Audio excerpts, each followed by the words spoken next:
All right, so now that we know our direction using right-hand rule, I wanted to be able to look at some examples and see how do we calculate magnetic field.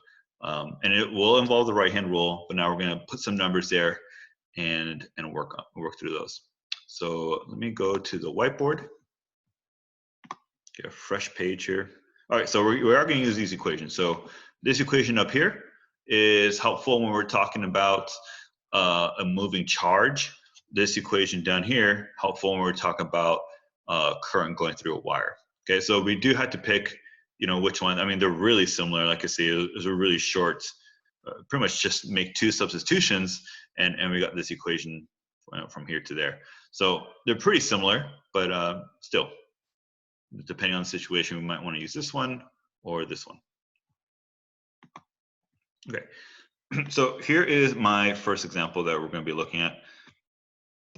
Okay, so a charge has a velocity of 3.0 meters per second in the positive x direction. What is the magnetic field at the origin as this charge passes through those coordinates there?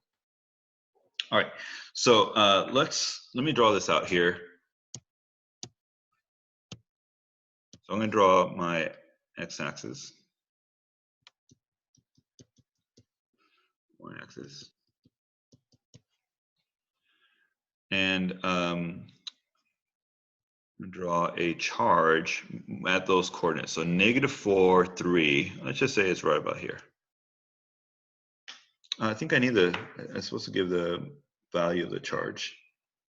Let's see.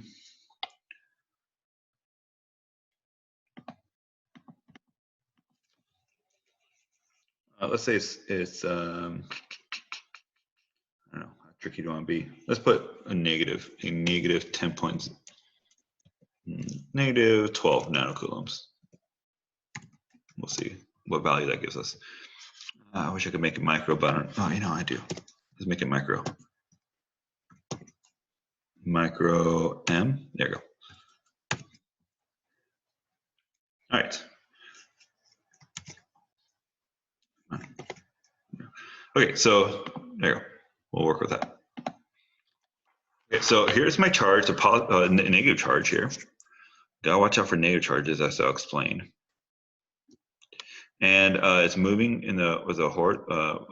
moving at 3.0 towards the x direction. Okay, so there's my speed, and I want to know what is the magnetic field at the origin. So let's draw my R. Now, it would be incorrect to draw your R like, draw that a little straighter, like this. Okay, that is not the correct way to draw the R. The reason why that's not correct, look how I defined R in the previous page. So the direction of R there points from the charge to the point of interest.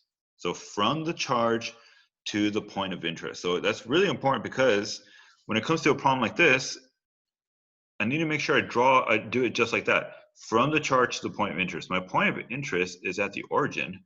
So I'm going to draw R like this. That's R. Okay, and of course I could find my R vector. R vector is -4. So it's pointing, sorry, it's not -4. Here's my coordinates right here. If it's pointing, it's kind of pointing the opposite direction of my coordinates. So it's pointing to the right. So it's +4.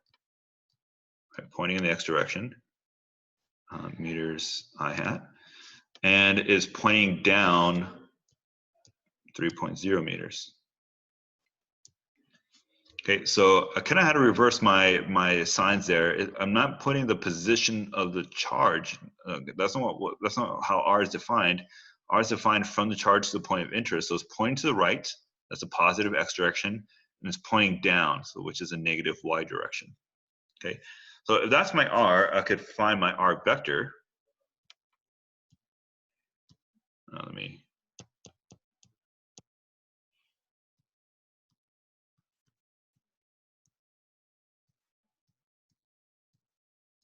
Yeah, that's how I define my R vector, which would be, let me substitute my R, so 4.0 meters I hat minus 3.0 meters j hat divided by, and then the magnitude of r, which is 5. So here's my r hat. 4 over 5, which is 0.80. Here's I hat minus 3 over 5, which is 0.60 meters j hat. Okay, so there is my r hat.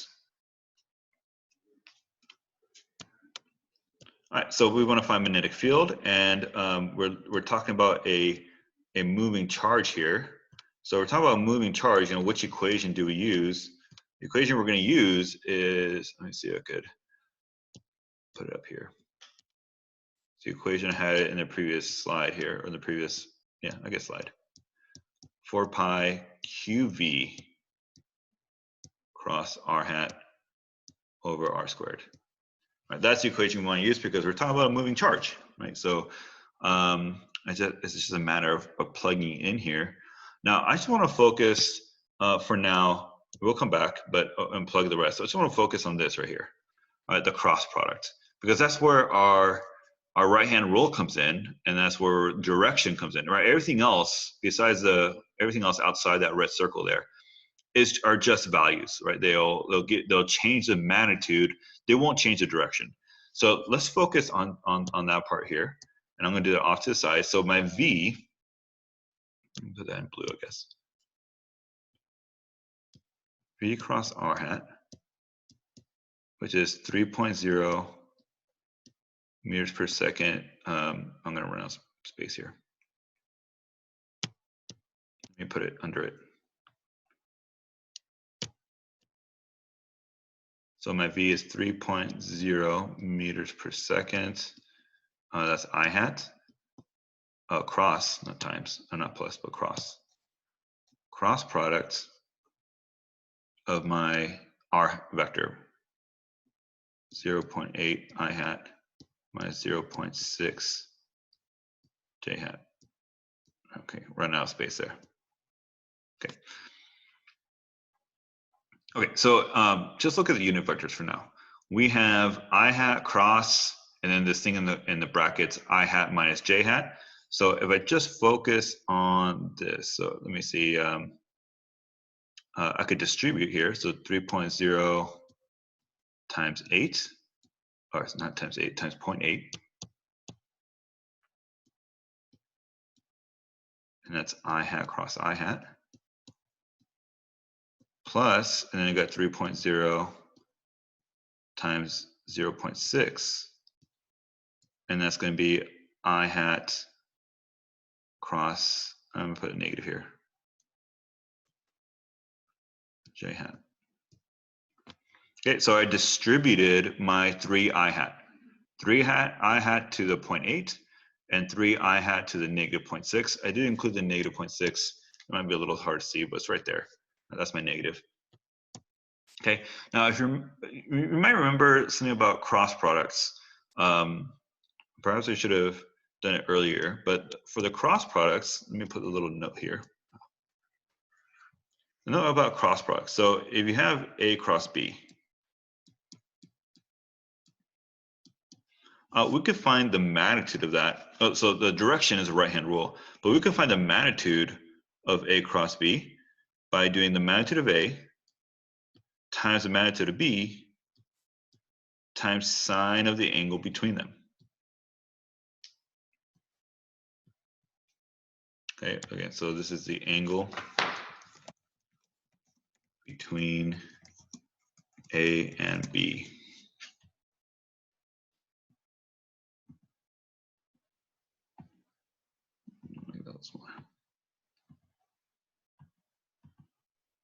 Okay, so and if we're talking about I hat cross I hat is a magnitude of 1, right? Because they're unit vectors, but the angle between I hat and I hat, the angle is 0, right? So you get sine of 0, which gives you 0.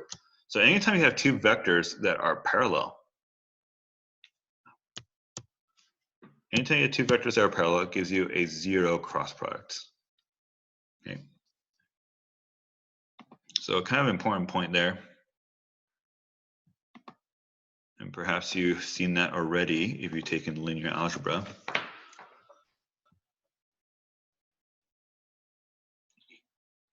So vectors that are parallel.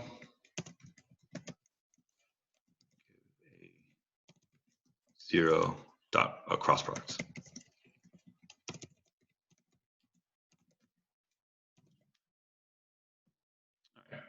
So the I hat cross I hat, goes away. So that term goes away. Then we're left with the I hat cross J hat. Okay, well, look at what I have on the left side of your screen here. We do have the x-axis and the y-axis. Let me put that here. So this is my x-axis. Wow, I'm doing black. X-axis here, y-axis here. Now do the right-hand rule. You have I hat cross J hat. I hat cross J hat. What does that give you? Okay, so let's try this out. So I hat cross J hat. So the first vector is I hat. Okay, so I'll stick with this chicken claw method because I think most students do that. Okay, so your thumb is going to be your first vector, right? So in this case, it's I hat. So your thumb should be pointing to the right. Okay, so I have my thumb there, pointing to the right. Then your second vector, right, off to the cross product that I'm looking at, is J hat. So that's my pointer. So I have my I hat going to the right, pointers going up, right, in the direction of J hat, and then I have my middle finger, of course, perpendicular, and my middle finger is coming out towards you guys. So that's telling me that the I hat cross J hat actually gives me K hat, right, the Z direction. All right, anybody want me to explain that again? Oh, I'll do it anyway. So, probably a couple. Okay, so thumb is your first vector. Put that in the direction of I hat, right? So be pointing to the right. Pointer is your second vector, which is J hat. So that should be pointing up. And your middle finger, right, pointing perpendicular to both of those, which is your J hat direction. All right. Okay, so that's telling me that I hat cross J hat. Go here. Becomes K hat. So my whole cross product that I'm looking at, V cross R, simplifies to, let's see, so I have a negative there, negative 3.0 times 0.6, was it 1.8, right?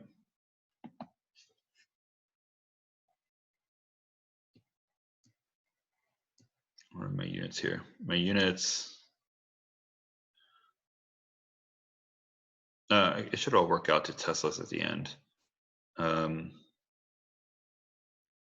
I think we get meters squared per second. And then my direction here is K hat.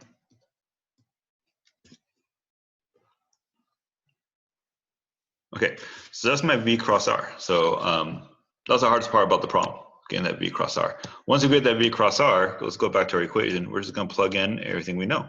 So mu zero is our constant 4 pi times 10 to the negative 7 over 4 pi. Again, that 4 pi is not always gonna be the denominator. I have my charge. My charge is a negative, and I'm gonna put that negative there. 12 times 10 to the minus 6 coulombs. That negative does affect the direction of your final answer. Okay, so negative charges always flips what your right-hand rule gives you. But I find it much easier just to let the algebra take care of that. Negative 1.8 meters squared per second K hat all over R squared. And that R squared is 5 squared. Right, that distance from the point, from my charge to the point of interest, that's my R value. Okay, so there we go. Now we just plug this into our calculator. The 4 pi's cancel out, right? Which again doesn't happen all the time. And we just gotta plug that in. Get my calculator out. Let's see here. So I got 10 to the negative 7 times, times so those two negatives cancel out, the negative 12 and the negative 1.8. So 12 times 10 to the negative 6 times 1.8 divided by 5 squared, which is 25. So I get a pretty small answer. Oops. I get 8.6 times 10 to the negative 14 Teslas, and that is in the k hat direction. All right, great. Thanks, Karen. All right, so yeah, that's what we would get there. So where did all the direction stuff comes from? Well, once you do this here, you do this direction, right? You would get negative k, right? That's what the v cross r gives us. But because it's a negative charge, that negative charge is going to end up flipping that direction, right? This is what this negative did. So our final answer is not going to be negative k, but it's going to be just a k hat. So my magnetic field, the way I would draw my magnetic field here, would be coming out of the screen here. So magnetic field, I'll just put it as a dot. Oops.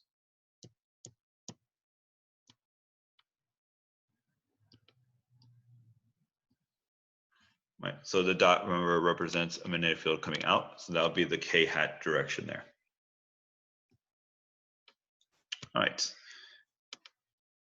There we go. That's how we calculate magnetic field for a moving charge. Watch out with that cross product. I think that's the trickiest part there. It is helpful to know what r hat you're looking at. So we had to spend a little time finding that r hat. But and it was tricky using the right-hand rule there. So be careful when you're using the right-hand rule was what we did. All right, but that's, once you do that, everything else kind of just falls into place into your equation. All right, well, let's do our last problem for today, which is kind of a doozy. So a current carrying wire, let me put it this way, a wire carrying a current I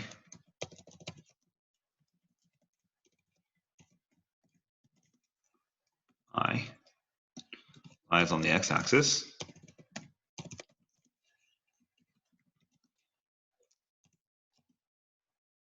And the current is in the positive, flows in the current is flowing in the positive x direction.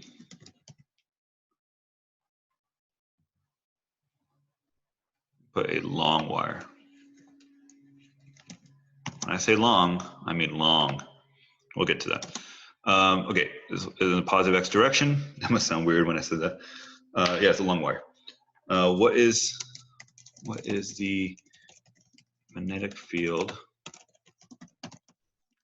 distance, we'll call it d, away from this wire?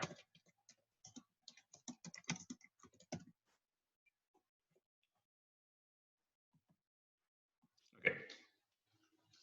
So let me draw. I'm going to draw two pictures of this because we already dealt with direction, and we're going to do it a little bit more robustly here. Let's keep that black. So here's my x-axis here.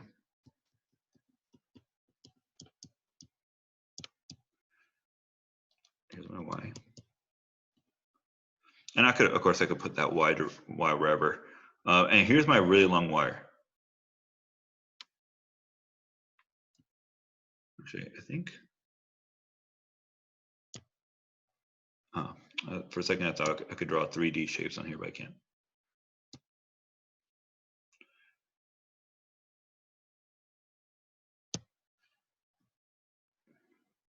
Okay, so when you see in problems, let's say a really long wire, we're going to assume that essentially L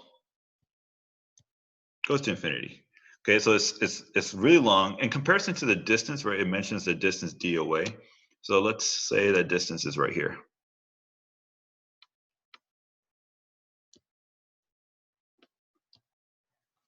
Distance d.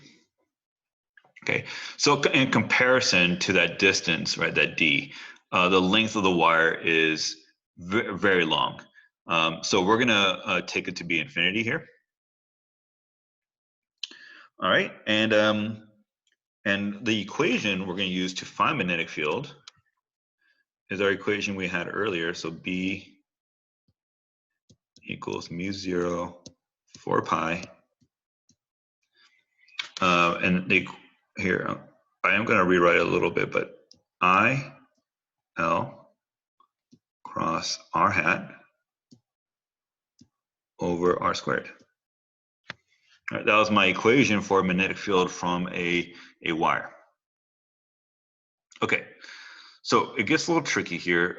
Like I said, we're going to focus on kind of like what we did in the previous problem. We're going to focus on direction first, and then we'll use that when it comes to our calculations here. So let's. So when I'm looking at this, that direction for R. That direction for R, my R hat, it's going to be, is not constant, right? If R hat, if I'm looking at this section of wire here, R hat is along the Y direction. But if I'm looking at this section of wire here, R hat is, it has an angle to it. And if we're further out, I'm looking at this section of the wire, R hat has even a greater angle to it. So we're going to have a problem here because that angle keeps changing, right? Not only the angle, but the distance, right, from the segment wire. So this is the shortest distance to the wire from the point.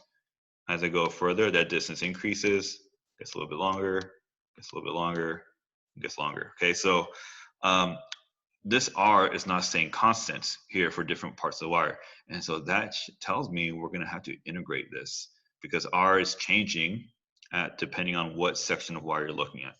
Okay, so in order to integrate, let me pick, and we kind of already did something similar to this. I'm going to pick a section of wire here. Kind of how last time, not last time, but chapter 23, I think it was, we picked a section of charge. We're going to pick a section of this wire, so I'm going to pick this section here. Okay, this is my section of wire that I'm looking at. That section has a length of dl. Okay. And here's my, for that particular section, here's my distance, my R.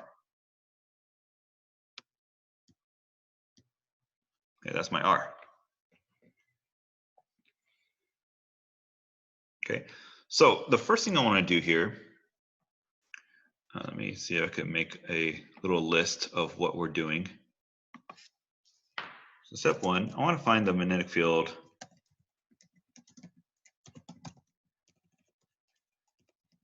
from that segment of wire. Okay, I'm going to find the magnetic field from that segment of wire here. Let me put this in blue. Okay.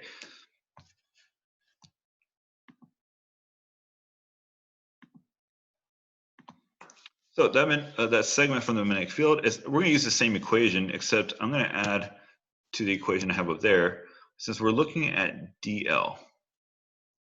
Oh, that's terrible.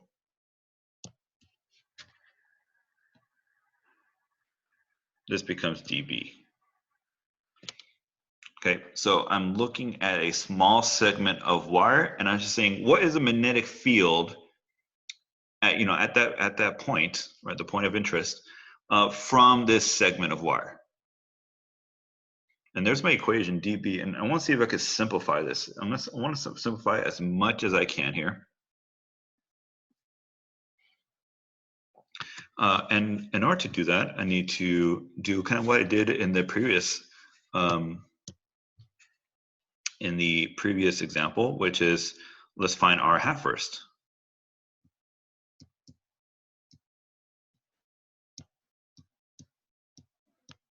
Okay, so you can see my r hat is in the red here, or my r vector is in the red. And I should probably specify another distance here, this distance. Let's call this distance x. Okay, so if I write like that, my r hat, not r hat, r vector, my r vector becomes, let's see, it's going to the left, so negative x I hat plus d j hat. Okay, so it's going to the left by distance x and going up by distance d. And my r vector there just becomes, let's see, well, the hypotenuse, right?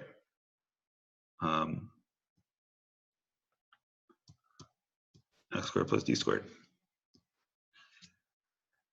That's my r hat. And what I want to do is look at this dot product, or this, not dot product, cross product. So I want to look at this cross product. I don't know why I keep saying that. This cross product, and dl here, and you represent dl a little differently. Let's represent dl in terms of the vector here. So dl, it's just really dx, right? dx I hat. So we're looking at a small segment of the x direction, or a small segment of the wire, which is in the x direction.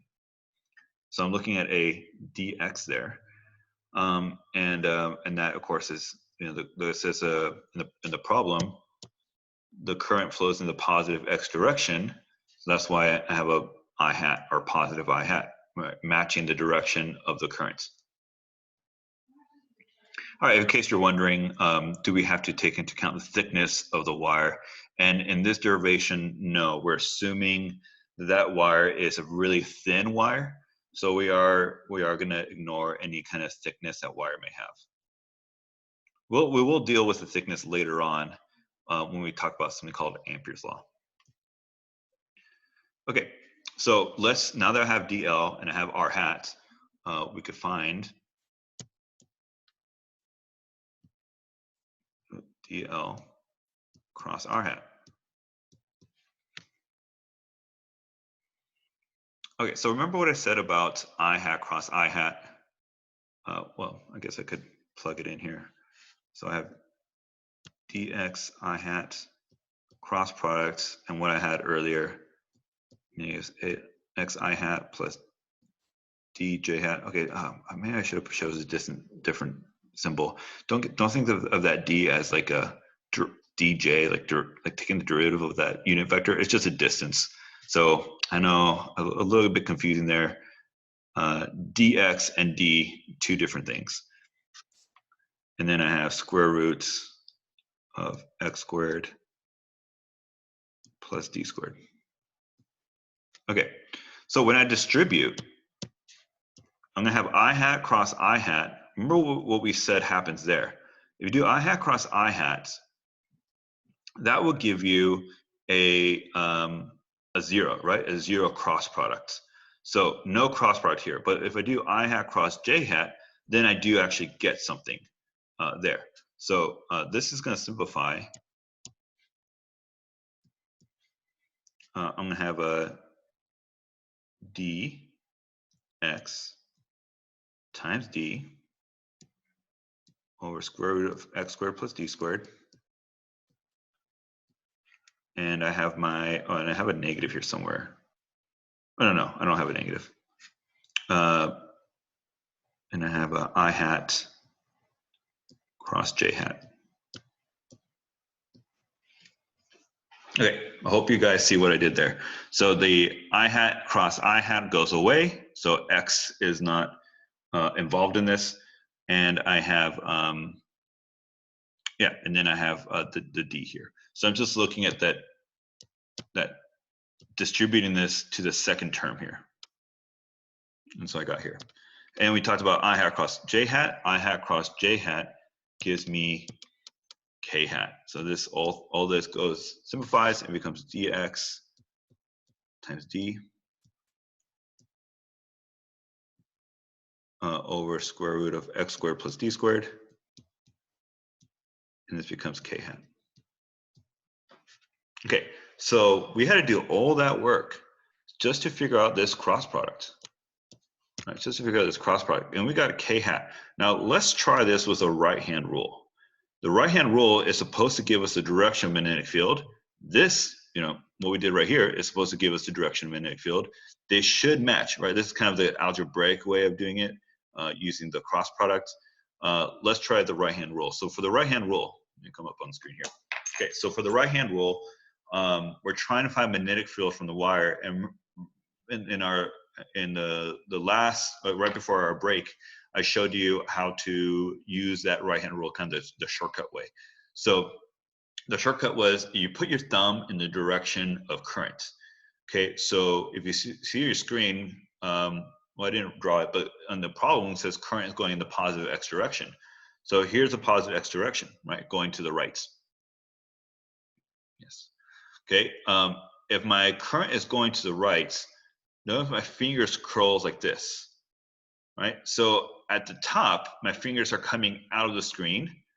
At the bottom, my fingers are going into the screen.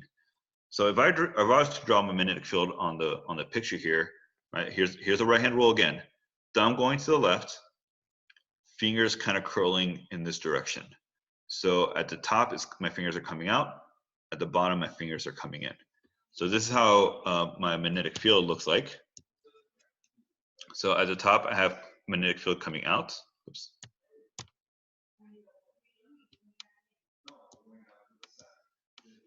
All this is my magnetic field. And on the bottom, magnetic field is going in.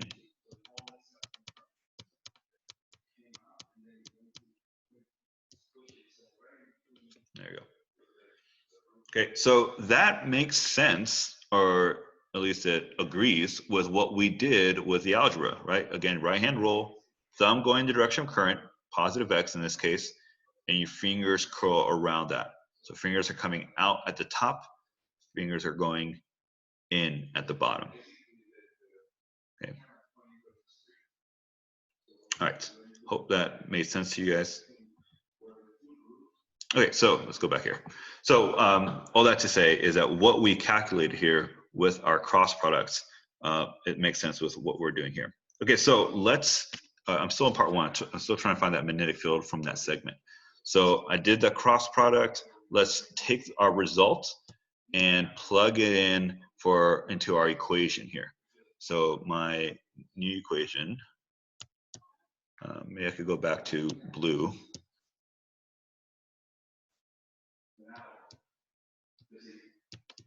So it goes mu 0 over 4 pi, I still have my constants, times I, and here's that dl, so dx times d over square root of x squared plus d squared over square root of x squared plus d squared. And this was in the k hat direction. And all that's left to do is simplify this. So I'm going to simplify this. Let me draw it here. So mu 0 over 4 pi. I'll put the I kind of out here. And then I have d over, you know what, let me do it this way. I'm just rearranging this algebraically. D times dx over x squared plus d squared, and I have those two square roots there. Oh, do you guys see my mistake? Let me take a step back. This right here. Right, this is r squared. Here's my r, and you square it. So maybe I could do it this way. It is a square root, that's my r, but then this gets squared. Yeah, don't went a little too fast there. Okay, so I plugged in for R, but it's R squared down here. And so here's my R, and I got to square it. So now I'm going to simplify this, and I should get, that will give me 3/2, wouldn't it? 3/2. And of course, this is in K hat. Okay, so there is my my magnetic field for my segment, mu 0 ID over 4 pi, and then I have that dx over x squared plus d squared. Okay, so yeah, that was the trickiest part. Once you get this, once you get your magnetic field for your segment, now we're going to find the magnetic field for the whole wire, which is what we want.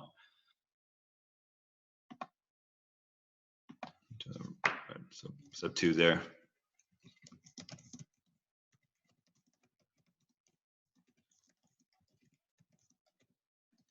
We're going to find the magnetic field for the whole wire. Okay, so to do that, we're going to have to, if we're looking at this right down here, we're going to have to integrate this, right? Because this is only for this segment here, right? At this particular distance of x.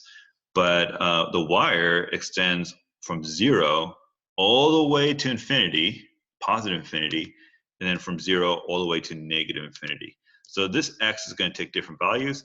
That distance d here stays constant, right? No matter how far you go this way or this way, that distance d is going to stay the same. Okay, so I'm going to integrate this. Integrate both sides. And I am integrating with respect to x. So I'm going from negative infinity to positive infinity.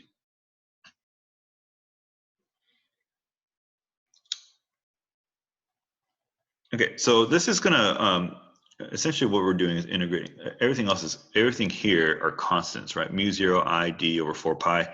All those are constants. They come out of the integral. And this is essentially what we're integrating, dx over x squared plus d squared to the 3/2. So we did this integral before. It requires a trig substitution. So for the sake of time here, I'm going to skip the nitty-gritty of the integral. And what we get, well, we have the constant mu 0 ID over 2 pi. Oh, sorry, 4 pi. And we get this. Once you do the integral, x over d squared, x squared plus d squared to the 1/2. That's, of course, the limits, negative infinity to positive infinity.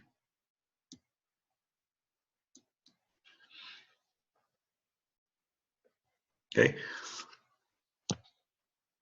So you plug in your limits there, and you gotta be tricky about how you plug in the limits. It's actually better if you rearrange this algebraically. But you plug in your limits here. This just gives you 2. Right? After you plug in your limits, and you can try that on your piece of paper, plug in the limits there, you'll get a 2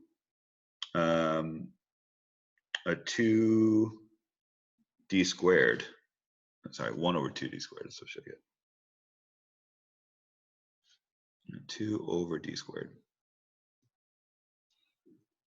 A d squared. This d squared right here, nothing happens to it. It stays there. But this ratio here, yeah, goes to 2. And you plug that in and you simplify it and you get the equation of your wire, or the magnetic field from a wire. Go ahead, black. Mu 0 I.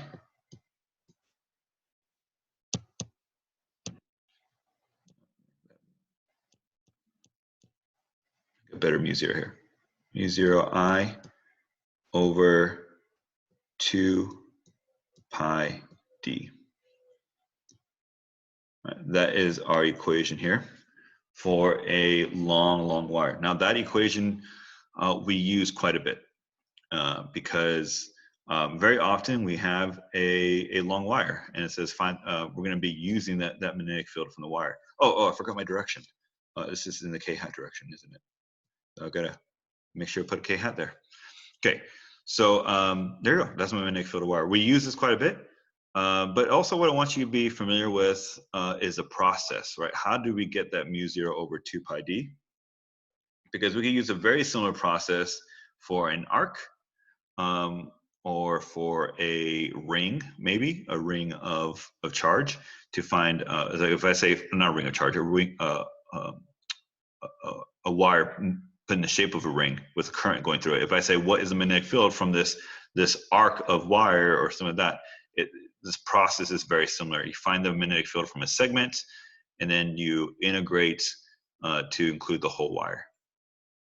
All right, so we'll stop here. When we come back, when our next lecture, we will explore magnetic field a little bit more and actually start looking at magnetic forces. So these magnetic fields are going to give us forces, and we're going to look at that. Until next time.